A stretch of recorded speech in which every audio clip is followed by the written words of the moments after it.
Friends, ಎಲ್ಲರಿಗೂ ಸ್ವಾಗತ ನನ್ನ ಯೂಟ್ಯೂಬ್ ಚಾನಲ್ಗೆ. ಇವತ್ತಿನ ಒಂದು ಸೆಕೆಂಡ್ ವಿಡಿಯೋಗೆ ನಾವು ಬರ್ತಾ ಇದ್ದೀವಿ, ಕಾಲಿಡ್ತಾ ಇದ್ದೀವಿ. ಸೊ ಸೆಕೆಂಡ್ ವಿಡಿಯೋ ಏನಂತಂದರೆ, ಇವತ್ತಿನ ಟಾಪಿಕ್ ತುಂಬ ಧಮಾಕ ಆಗಲಿದೆ. ಸೊ ಅದು ತುಂಬ ಜನರಿಗೆ ಡೌಟ್ ಇರುತ್ತೆ. ಸೊ ಆ ಟಾಪಿಕನ್ನು ಕ್ಲಿಯರ್ ಮಾಡ್ತಾ ಇದ್ದೀನಿ. ಮಕ್ಕಳನ್ನು ಲೈವಲ್ಲಿ ತೋರಿಸ್ಬೋದಾ ಎಂಬುದಂಥದ್ದು.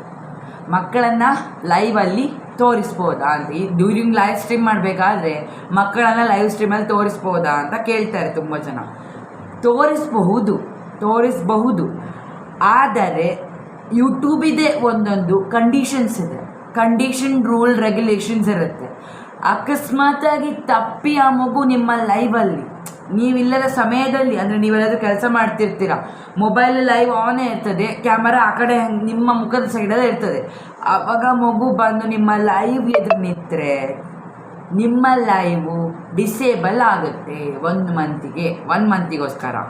ಅನಂತರ ಪುನಃ ಹಾಗೆ ಆದರೆ ನಿಮ್ಮ ಚಾನಲ್ ರಿಮೂವ್ ಆಗುತ್ತೆ. ದಯವಿಟ್ಟು ಮಗುವನ್ನು ನಿಮ್ಮ ಲೈವಲ್ಲಿ ತೋರಿಸಬೇಡಿ. ಅಂದರೆ ನೀವಿರಬೇಕಾದ್ರೆ ತೋರಿಸ್ಬೋದು, ನಿಮ್ಮ ಒಟ್ಟಿಗೆ ಇರಬೇಕಾದ್ರೆ ಮಗು ಹೀಗೆ ಇಟ್ಕೊಂಡು ಒಟ್ಟಿಗೆ ಇರಬೇಕಾದ್ರೆ ತೋರಿಸ್ಬೋದು. ಆದರೆ ನೀವಿಲ್ಲದ ಸಮಯದಲ್ಲಿ ಮಗುವನ್ನು ಲೈವಲ್ಲಿ ತೋರಿಸಬೇಡಿ. ಅಕಸ್ಮಾತ್ ನಿಮ್ಗೆ ಹಂಗೂ ಬಂತು, ಕೆಲಸ ಬಂತು ಅಂದರೆ ಲೈವನ್ನು ಮ್ಯೂಟಲ್ಲಿ ಹಾಕಿಬಿಟ್ಟು ವಿಡಿಯೋ ಆಫ್ ಮಾಡಿ ಕೆಲಸ ಮಾಡಿ.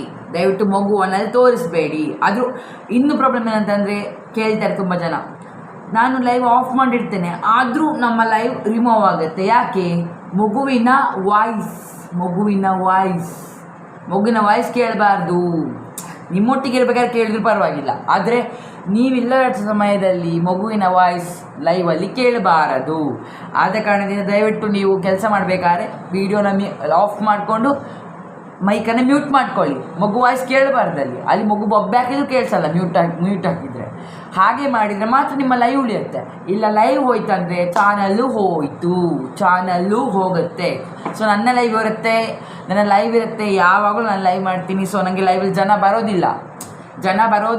ಸೊ ಅದರ ನಾನು ವೀಡಿಯೋ ಮುಖಾಂತರ ನಿಮಗೆಲ್ಲ ತಿಳಿಸೋಕೆ ಇಷ್ಟಪಡ್ತೀನಿ. ನನ್ನ ಲೈವಿಗೆ ಬಂದು ತುಂಬ ಸಪೋರ್ಟ್ ಮಾಡಿ ಪ್ಲೀಸ್ ಗೈಸ್. ನನ್ನ ಸಣ್ಣ ಒಂದು ಚಾನಲ್ ಇರುತ್ತೆ ನಂದು. ಸೊ ನನ್ನ ಲೈವಿಗೆ ಬಂದು ಎಲ್ಲರೂ ಸಪೋರ್ಟ್ ತಗೊಳ್ಳಿ. ನಿಮ್ಮ ಲೈವಿಗೂ ನಾನು ಅಟೆಂಡ್ ಆಗ್ತೇನೆ. ಸೊ ದಯವಿಟ್ಟು ನಮ್ಮ ಒಂದು ಲೈವಿಗೆ ಬಂದು ಸಪೋರ್ಟ್ ಮಾಡಿ ಗೈಸ್. ನಾನು ಈಗ ಹೆಚ್ಚಿನ ಪ್ರಾಬ್ಲಮ್ ಬಂದಿದೆ, ನೋಟಿಫಿಕೇಷನ್ ಬಗ್ಗೆ ಒಂದು ವೀಡಿಯೋ ಮಾಡಿದ್ದೀನಿ, ಸ್ಟೆಪ್ ಬೈ ಸ್ಟೆಪ್ಸ್ ಟಿಪ್ಸ್ ಹೇಳಿದ್ದೀನಿ. ಹಾಗೆ ಪ್ರಾಬ್ಲಮ್ ಇದ್ದರೆ ಮಾತ್ರ ಏನಾದರೂ ಆಗಿರಬೇಕು, ಇಲ್ಲ ಅಂದರೆ ID ಪ್ರಾಬ್ಲಮ್ಸ್ ಅಥವಾ ಹೆಚ್ಚಿನವರು ನೋಟಿಫಿಕೇಷನನ್ನು ಆಲಿಗೆ ಇಡಲ್ಲ, ಪರ್ಸ್ನಲೈಸ್ ಇರ್ತಾರೆ. ಬೇಕಾದ್ರೆ ನಮ್ಮ ಲೈವ್ ನೋಟಿಫಿಕೇಷನ್ ಹೋಗಲ್ಲ. ಹೆಚ್ಚಿನವರು ಲೈವ್ ನೋಟಿಫಿಕೇಷನ್ಗೆ ಆಲಲ್ಲಿ ಇಟ್ಬಿಡ್ತಾರೆ, ಆದರೂ ಅವರಿಗೆ ನೋಟಿಫಿಕೇಷನ್ ಬರಲ್ಲ. ಅಂತಂದರೆ ಏನಾದರೂ ನಮ್ಮ ಒಂದು ಸರ್ವರ್ ಇಶ್ಯೂ ಇರಬೇಕು. ಸರ್ವರ್ ಇಶ್ಯೂ ಇದ್ದ ಕಾರಣ ಹಾಗೆ ಆಗುತ್ತೆ, ನೋಟಿಫಿಕೇಷನ್ ಬರಲ್ಲ ಅಂತ.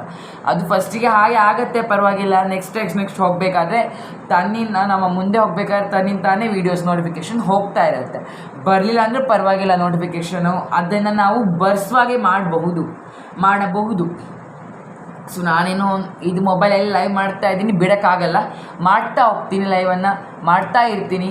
ಕಂಟಿನ್ಯೂಸ್ ಆಗಿ ಜನ ಬಂದೇ ಬರ್ತಾರೆ. ಕಾಯಬೇಕು, ನಾವೇನು ಅವಸರ ಮಾಡಿ ಜನ ಬರೋದಿಲ್ಲ. ಕಾಯಬೇಕು, ದಿನ ಲೈಕ್ ಬರಬೇಕು, ದಿನ ಒಂದು ಲೈವ್ ಮಾಡಬೇಕು, ಅದನ್ನು ಮಾತಾಡಬೇಕು ಟಾಪಿಕ್ ಇಟ್ಕೊಂಡು. ಹಾಗೆ ಮಾಡ್ತಾ ಜನ ಬರ್ತಾರೆ. ಸೊ ನಾನು ಹಾಗೆ ಮಾಡ್ತಾಯಿದ್ದೀನಿ.